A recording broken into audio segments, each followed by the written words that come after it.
respect to call you an atheist when you're really not taking a position. You're just being agnostic on it, labeling yourself an atheist. Why don't they show me the same respect and give me the label that I prefer? Because the dichotomy is not theist and atheist in philosophy. It's theist and not theist. And under not theist, you have multiple categories. You're ichtheist, agnostic, apatheist. I mean, there's a whole bunch of different categories in a non-theist. That's the only argument I've ever had. And I think that's kind of boils down to just what have a little respect for the person that you're talking to. If you want to be called a specific label that is fitting to you for what you believe, that's what I'm going to refer to you as. Ooh. Well, there was a debate once between William Lane Craig and Christopher Hitchens, and I think one of the objections, I forget what argument Christopher Hitchens made, but William Lane Craig's objection was, well, that's just agnosticism. That's just a lack of a belief in a God. And Christopher Hitchens says, well, yeah, that's atheism. And William Lane Craig replied, well, it seems like you're redefining atheism to mean a kind of atheism. And I think that's where the tendency to have a knee-jerk hostile reaction to that definition of atheism comes from. Yep. Yeah, no, I think you're right. Steve, I mean, William. Okay, one second. We all agree William Lane Craig is very duplicitous in his debating. Okay, I mean, he's not a very fair debater. Would you agree? He's skilled, but he's a little dishonest. Would you agree? At least some of the time, yeah. Yeah, you said something interesting there, Steve. With the why don't we just let Kyle's people? Going to try to catch me. This is cute. Why don't we just refer to people? Why don't we just refer to people as what they want to be referred to as, the label that they want? Theologically speaking. I just want to take you back to an episode where that wasn't the case. I couldn't help it. I'm sorry, I couldn't help it. I knew you were. I already way ahead of you. I knew where you were going on that. I saw your face. Yes, Wayne. So Wayne is coming in now. Yes, I see. Yeah, he's trying to join on his phone. So let's make sure he can actually connect. If you guys remember Wayne, he is the theist that used to believe in young Earth and switched his beliefs after him and Steve had a debate. And he's been on here. He came on here with Hugo and Jake. They had a really heated but really good conversation. I was really impressed with how that turned out. So we decided we'd bring him back and let him. What was he gonna touch on, Steve?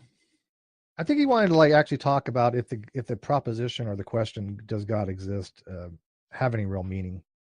Is it something that we would even care about to have a conversation with? Cool. It says he logged in. So. Wayne? All right. Can you hear us, Wayne? Nope. Can't hear us. Right. All right. Dave, Wayne, you need to open the browser. Yeah. So TMM, on your channel, while we try to figure out what we're doing with Wayne here, what other topics besides these kind of these heavy into the philosophy videos do you do? Because I've looked on your channel and you cover quite a range of things. You kind of want to go through the different things that you like to talk about, and maybe some of the ones that you like the most, or the ones you like to cover the most. Yeah, I've been trying to branch out a little bit. I have a whole series on Ben Shapiro and how he's wrong on various things. Each video is titled Shocker. Ben Shapiro is wrong about : whatever he happens to be talking about. What was the last? One of the more recent ones that I did was, damn it, it was really popular and I can't remember the name of it. Ben Shapiro is wrong about. Well, anyway, I did one on how Ben Shapiro is wrong about trans people, how Ben Shapiro is wrong about healthcare, how Ben Shapiro is wrong about rap. Yes, yeah. He was wrong about rap. Rap music. Did you do that one? Yeah, somebody did. No, I didn't do that one. You should have, because that would have been cool. That would be interesting. That's hilarious. All right, so I think we saw Wayne, and I saw that you went to MythCon. What did you think about MythCon? How was that? MythCon was a lot of fun. I don't know how productive it was Because I mean, one of the things that I say a lot about MythCon is that when you put people on stage, what they discuss on a stage in front of an audience that's like rooting for one side or another, it doesn't tend to get as far as a discussion between two people in person because it becomes a performance.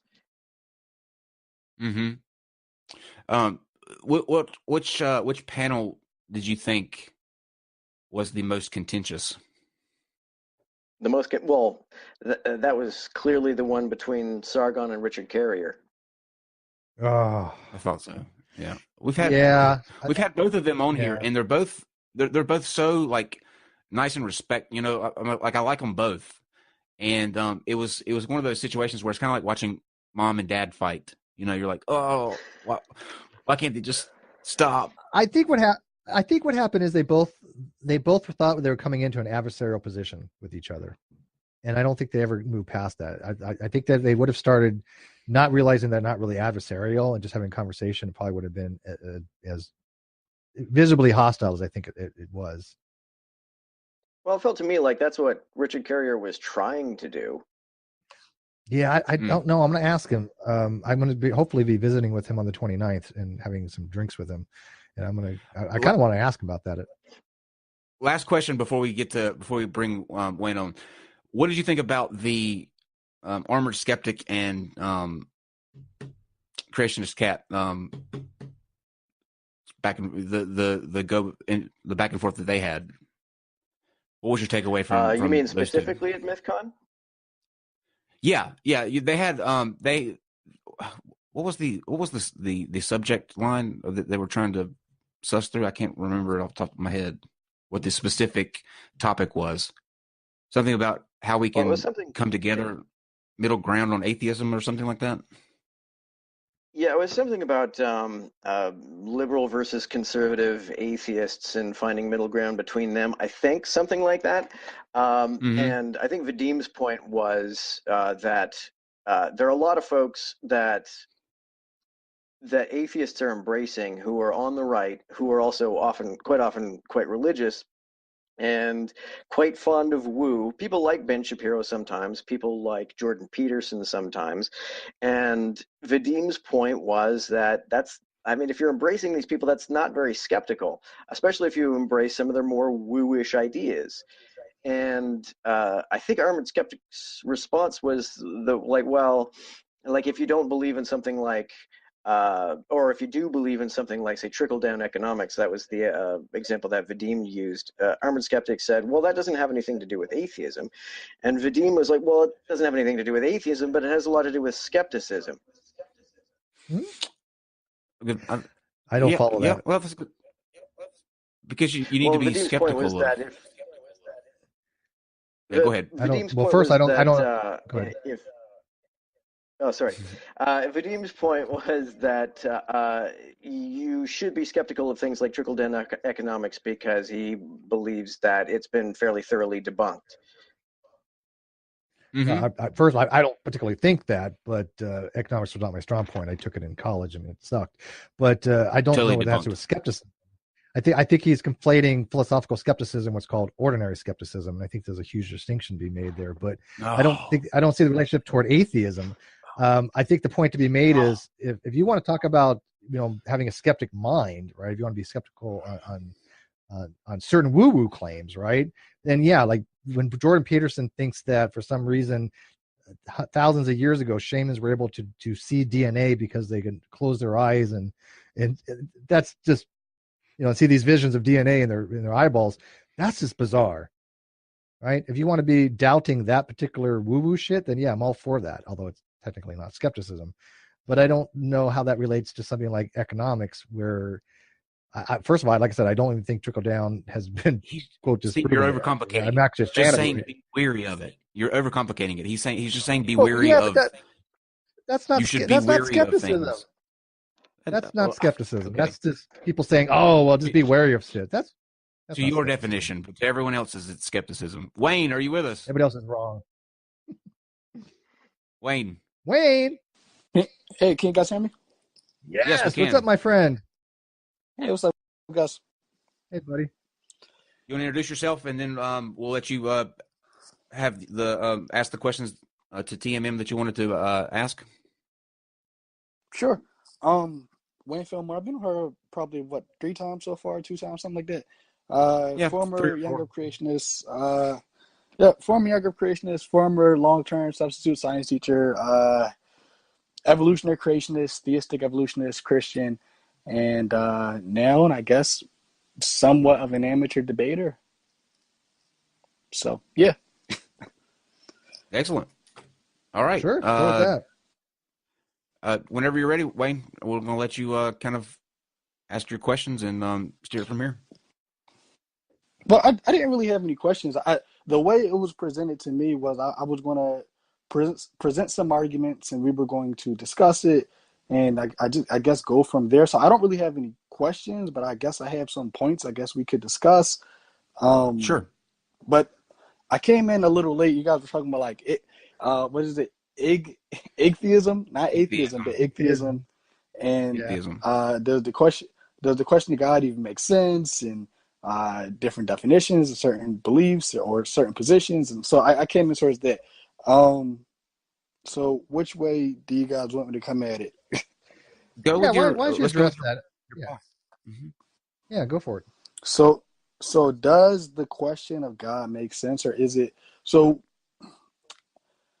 The way I'm understanding it is, are you saying does the question of God, or is the question of God, is it valuable today? Does it have any meaning today because of our like scientific advancements?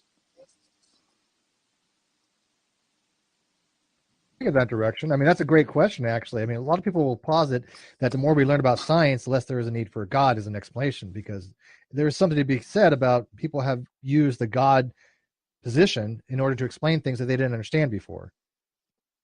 Like younger Christians. So is it relevant today? I would say it's relevant today as long as you don't use it in the same way that flat earthers or younger creationists use it.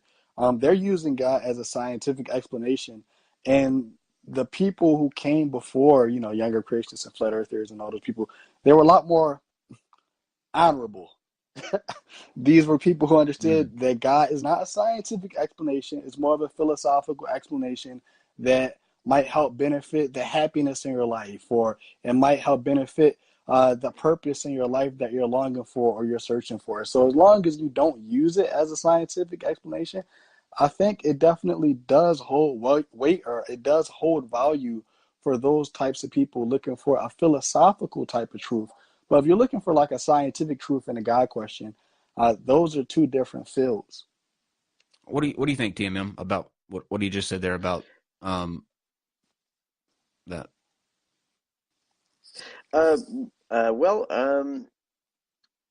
In terms of relevance for people's lives, certainly the idea of God has meaning in the sense that it has some kind of significance, that it gives them some kind of direction. A question that I have, though, is that I would like to know what to you it means to even say that a God exists. What is a God, and what does it mean to say that one exists? That's a very good question.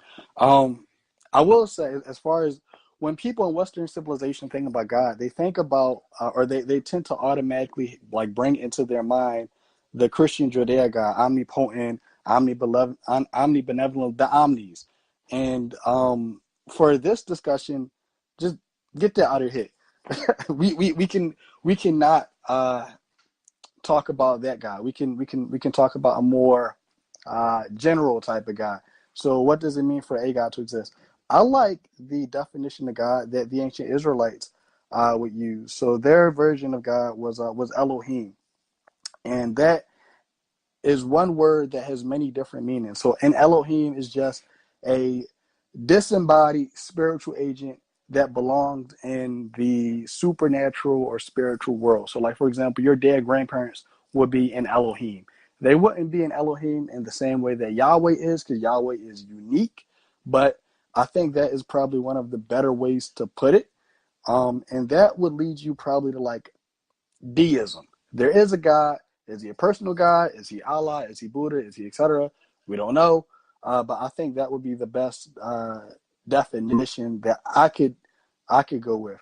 And it's actually a lot more honest, because this whole thing with William Lane Craig or Frank Church